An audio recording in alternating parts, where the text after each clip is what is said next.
The gentleman from Florida is recognized. Thank you, Madam Speaker. I'd like to yield 2 minutes to the gentleman from Texas, Dr. Paul. The gentleman is recognized for 2 minutes. Gentlelady for yielding, and I ask unanimous consent to revise and extend my remarks.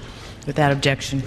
Madam Speaker, I rise in opposition to this resolution, not because I am taking sides and picking who the bad guys are and who the good guys are, but I'm looking at this more from the angle of being a United States citizen, an American.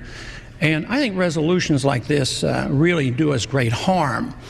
In many ways, what's happening in the Middle East, and in particular with Gaza right now, we have some moral responsibility for both sides in a way, because we provide help and funding for both Arab nations and Israel.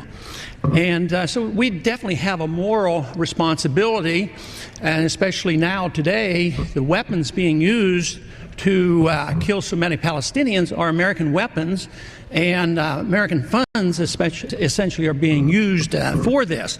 But there's a political liability which I think is something that we fail to look at, because too often there's so much blowback from our intervention in areas that we shouldn't be involved in.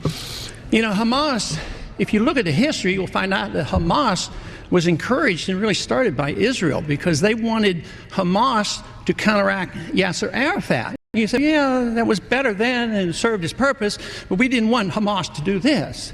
So then we as Americans say, well, we have such a good system, we're going to impose this on the world.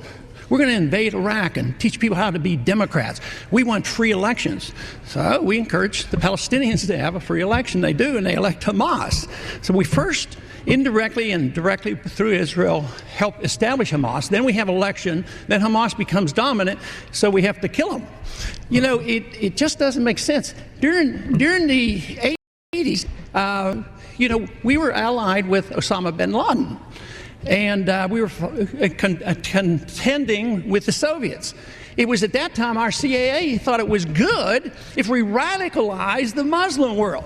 So we financed the madrasa schools to radicalize the Muslims in order to compete with the Soviets. There's too much blowback.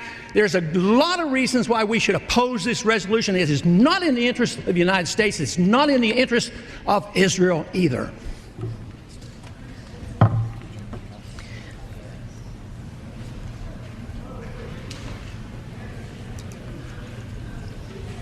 If this were a dictatorship, it'd be a heck of a lot easier. Just so long as I'm the dictator.